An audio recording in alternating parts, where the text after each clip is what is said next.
So let's dive into this trade and review my thought process for this setup. So this is the AM on October 8th, 2024.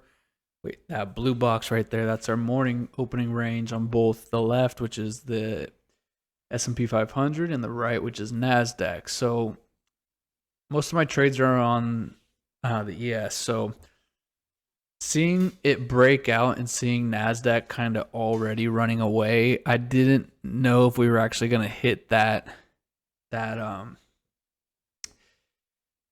fair value gap. So what I did was put one up higher because I think we're going to tap in and then run out. So I'm going to stick with the 2-minute setup versus the 1-minute setup because the way price is moving right now, I don't think we're going to go back down into that. So I'm going to go ahead and fast forward till we get into our entry.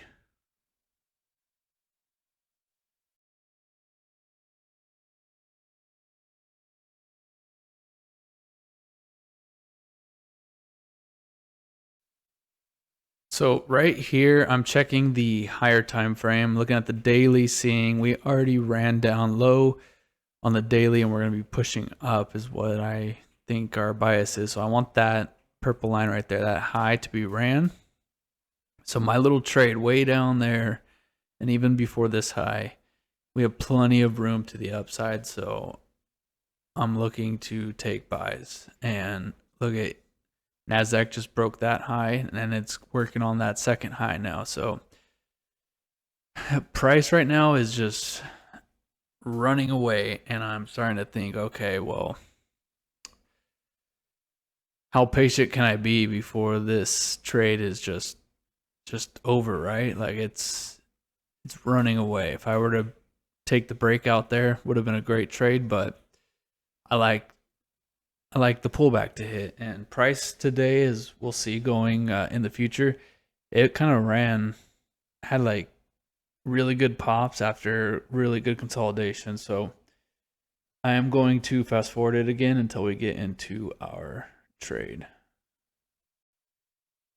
Actually, I just remembered we actually take this setup right here. So I mark it up, and like I said, price is running, and I really believe it's going to keep going till it hits that high. So kind of chasing price, but I also had a good confidence that it was going to be strong. So took that trade.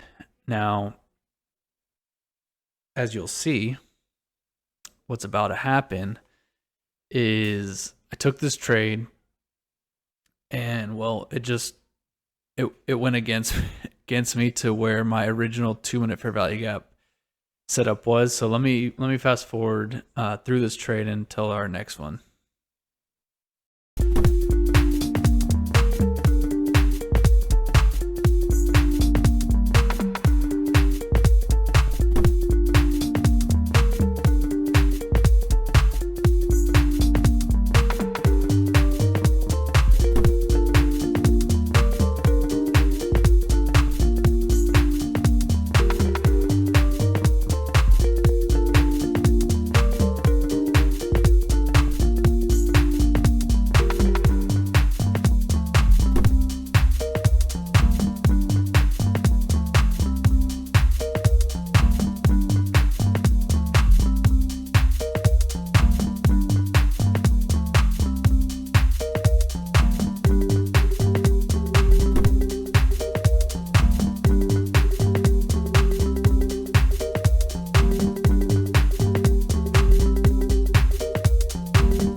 Okay, so I got stopped out. You could see price was kind of showing like it wanted to go up. But ultimately I knew, like, look, I was being too hopeful, right? The euphoria was high, price was going up, up, up. it's gonna trap some traders, and that was me. I got trapped just for my original play to play out. So should have been patient. I wrote it on the chart, don't chase price, be patient, but sometimes you just don't listen to yourself for some reason, right? So now I missed entry on my real setup. So I am waiting and discussing in my head how am I going to take this trade, right? Like, is it going to pull back another time down and then hit me in, or are we just going to make a new fair value gap and run away? So right now, that's what I'm doing. I'm thinking, I'm like, well, it's under the 21 EMA, so maybe it comes back down, 21 drops a little bit, and then it crosses back over. I didn't know what to expect, right? Like, originally I would have just been tapped in. I would have been in my trade already. So I'm like, okay, maybe we get that pullback now. It'll tap me in. So just waiting patiently, messing around with orders. Just like, are we going to do it? Are we not? Make up your mind price. And we're still early in the day. It is at that time on the bottom corner, was at 10:17. So still early in the session. I try to get my AM trading done by 11. And that's Eastern time. So 8 a.m. for me over in the West Coast. Try to get my morning trades done by then. So just typing to myself, keeping myself occupied. It helps me not just kind of tires my brain out, I guess, from typing, because I'll focus on that, type these little sentences, and not only for you, and so when I do these voiceovers, I know what I'm thinking exactly, but to remind me too, just, hey, this is what could happen, or we wait for the next fair value gap. This is the plan. Now I'm looking down here at the volume, which I've started to implement, and I actually do like it. So I could see the trend from that surge of volume down. It's just the volume's down, and that's why we're kind of consolidating in that range. So I want to start seeing price break that downtrend in the volume down there. So, and price ultimately will break through that as well, right? Once volume comes, hopefully, if we're going up. So let me fast forward till we get in the trade, and then I'll fast forward it till we get this trade wins.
Right here is where I changed my entry. So I saw it go into that 1 minute order block, that down close candle that went below the candle to the left. So I knew that area it wanted to push price below, and then just to break back to the upside, right? So I marked off that 1 minute order block. I could have been entered in at that trade there, but I'm like, okay, NASDAQ is over that high and it's kind of testing it. So maybe it runs again, right? How it did previously in the day, and I missed an entry. So I just took the breakout once it went above that candle close. Just took the trade, and the stop loss will be below that order block, which is, I believe it's 5 points. Yeah, looking at the chart, 5 points. That's kind of where I try to get my stop around, plus or minus one. So anywhere from 4 to 6. Just checking over the other markets, seeing how everything is, looking at my new, ignore that. That's a mess right now. It's something I'm trying to code, combining a couple indicators into a signal thing, but just looking at it to see what it's doing right now so I could understand it a little bit better and change the code. Anyways, we are big drawdown. I thought this was game over. I was like, wait a minute. I need to set my stop loss and take profits and all that stuff. So I'm going to set that up and then fast forward through this trade, and you can follow along at times 10 speed.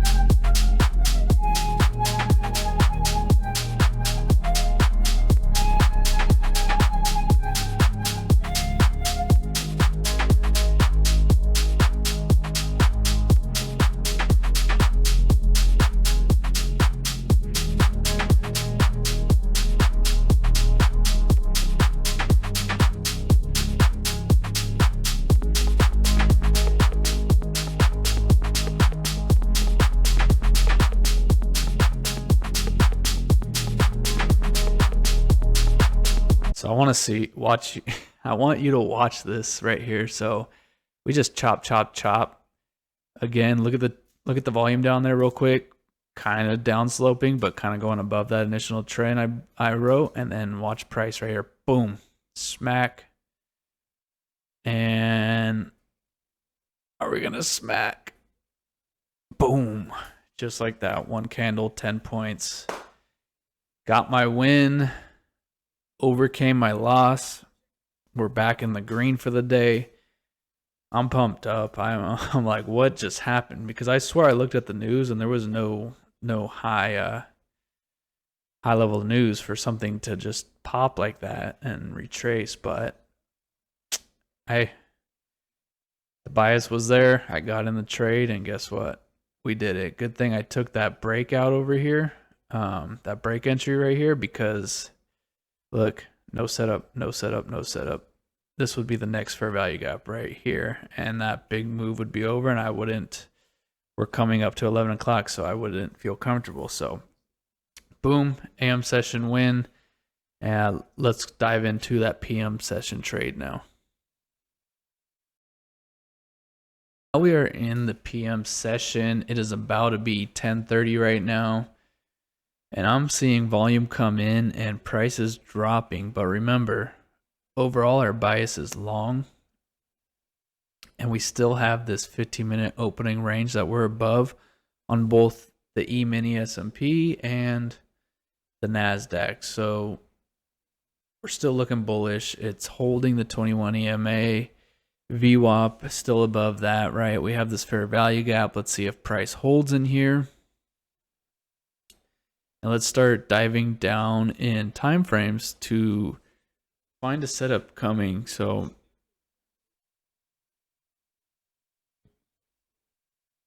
I'm trying to draw arrows, but what I mean is for that to get rid of that arrow, because I don't want to click that ever again. Boom, I think it's going to chop around and then break out. So let's fast forward until we get the setup placed out, and then I'll explain when our entry hits.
All right, so I have this fair value gap. I see that 2-minute inversion fair value gap right there that I would like to see price break through. But it did poke above. Could be a false break, right? But I'm in the back of my head right now, my old self would have taken that as a sell. So I in my head, I'm thinking, okay, there's people who see this as it's respecting. It hasn't broke that high, and we're going to continue down lower, right? So I said, okay, let's just get in on this 3-minute fair value gap and see if we could carry up, get our 10 points. So we should be hit into our trade any second now. I'm going to fast forward to the end of the trade or just about the end. Unless I don't remember if I changed anything, but if I do, I will explain it. But let's fast forward.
So here we go. Waiting. Price finally pops. You can see that volume broke above the moving average line, that black line down there on the volume.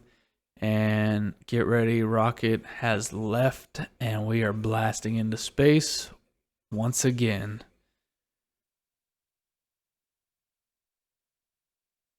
Now the sad part is about to happen. I thought we were gonna have the exact same trade from this morning.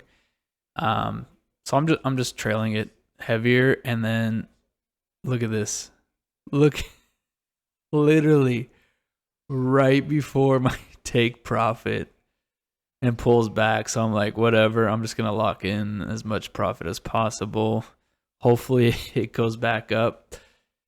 But literally right there, it would have been two crazy back-to-back trades, but it didn't, and then it's going to eventually fall back. So these are my trades for the day. Had one loss, two winners, which brought us up on the day. And I'm going to fast forward the rest of this clip after I stop talking, but I put up the numbers on my two different accounts. But if you haven't subscribed already, click that thumbs up and let me know how you like these videos. Do you like that I keep the fast forwarding in there? Because I like it, for me personally, when I rewatch these, so I could see the price action play out and how it moved around. Because if I just jumped to when I entered and then jumped to when it finished, it really doesn't help me see the market flow, right? Like just seeing it, even if it's 10 times speed, just seeing how the price plays out for me is beneficial, and I think it'll help you see how these setups play out over and over again that I'm taking. And then I also try to explain them so you could understand my kind of toolkit of setups that I use and how I identify trends in the market and where price is going to go. So see you in the next video. Enjoy the rest of this one. Peace.